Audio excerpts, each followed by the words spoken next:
Coming from 168. He still has the hand speed, the combination punching, and the endurance of a 168-pounder, except he's 215 pounds. And he goes in there and he throws those punches. He's used to the hand speed of 168-pounders, so he's got an advantage there. He's got great boxing skills. He's a phenomenal body puncher. I mean, nasty.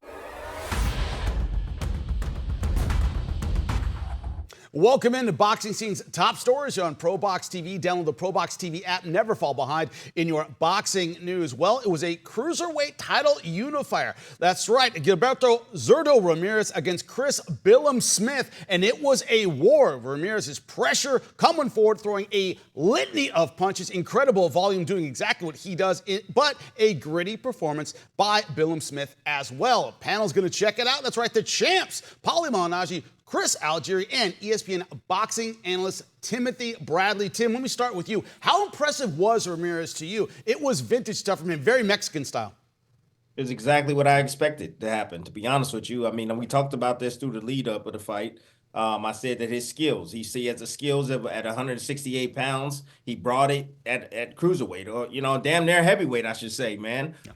He's a tremendous fighter, man. He's a big chin, a strong chin, granite chin. He's a big southpaw, good combination puncher, goes well to the body. His inside game has gotten a lot better. I thought it was a great all-around performance by Gilberto Ramirez. There's a guy that I want to see him face in this division, and his name is Jai Opetaia. I think it'll be a fantastic clash. It'll be southpaw versus southpaw. Jai is a little bit more, I would say, a little bit more athletic, got great footwork, got good power and also speed, and very cerebral, but damn, a great performance by Gilberto Ramirez, man, and becoming the unified champion at cruiserweight.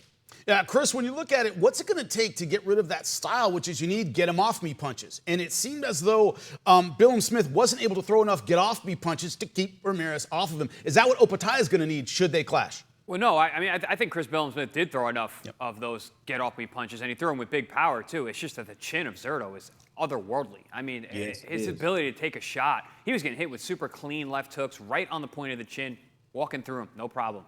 He's really impressive. I was very impressed in this fight because I actually rate Chris Billum Smith very, very highly. He's very, very strong. He's very physical. He said in the lead-up, I'm going to have to match Zurdo. No, you don't match Zurdo. Zurdo's coming from 168. He still has the hand speed, the combination punching, and the endurance of a 168-pounder, except he's 215 pounds. And he goes in there and he throws those punches. He's used to the hand speed of 168-pounders, so he's got an advantage there. He's got great boxing skills. He's a phenomenal body puncher. I mean, nasty, mean with the body shots. And he's a southpaw.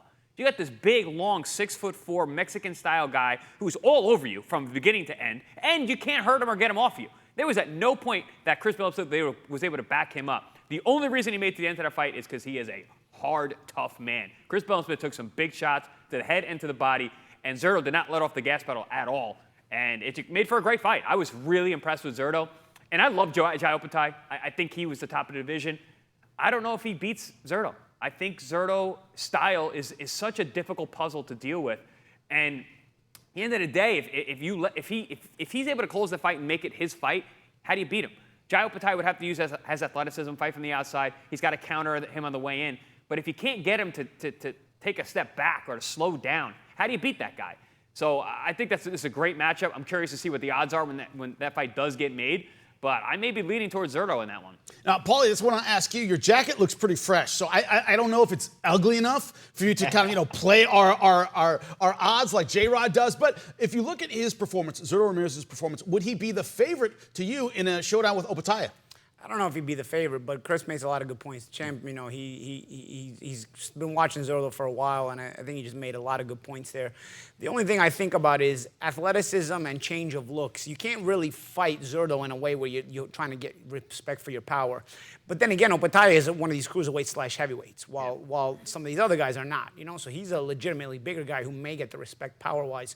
But then I think there's also a crafty way to beat Zurdo if you're able to be first, if you're able to kind of change looks and change distance suddenly and rapidly, the way Dimitri Bivol dominated him. So there is ways in an athletic fashion, but you got to boss the fight. You can't fight athletic. There's ways to fight athletic where you sort of sparring partner it and give different looks, and you're not getting off enough. You got to get off enough. You got to be the boss. And use that athleticism to constantly keep him one gear behind you, the way Bivol did. So that's one way to do it. Or you got to get the respect power-wise, which so far nobody's really been able to do.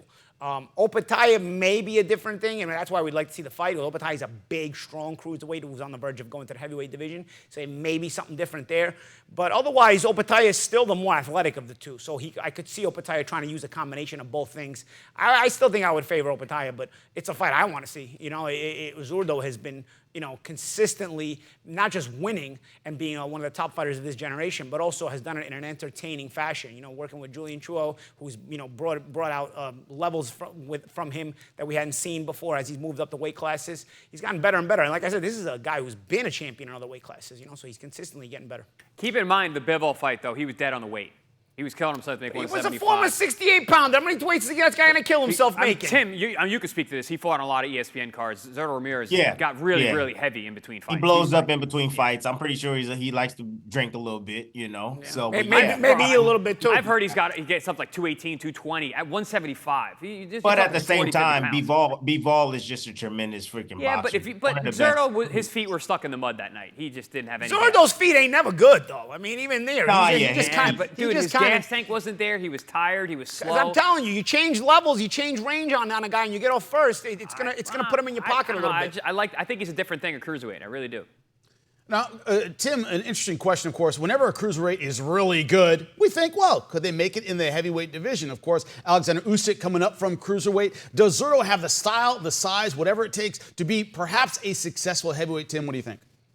He has the heart. He has the freaking style. He has the size to be a heavyweight. I know these heavyweights are a lot bigger now, but I think he can compete at the weight class. If he can, look, he's right on the borderline of heavyweight right now at cruiserweight, you know.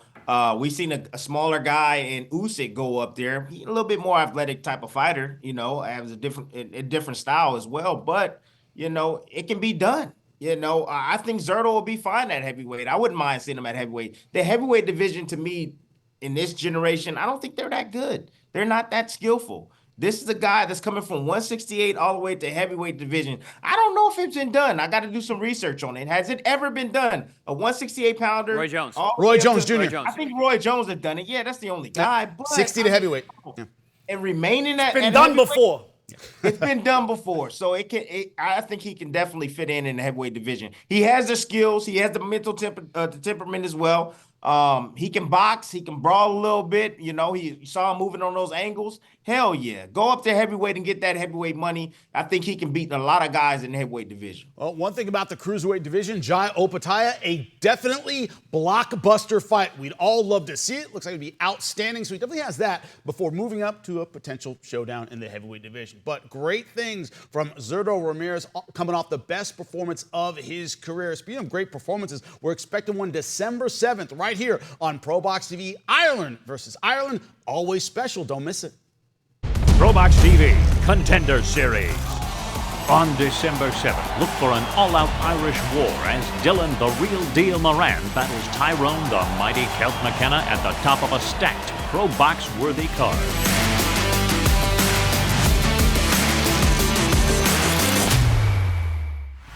For more ProBox TV, scan the QR code on the screen or go to the App Store and Google Play. ProBox TV, your boxing channel.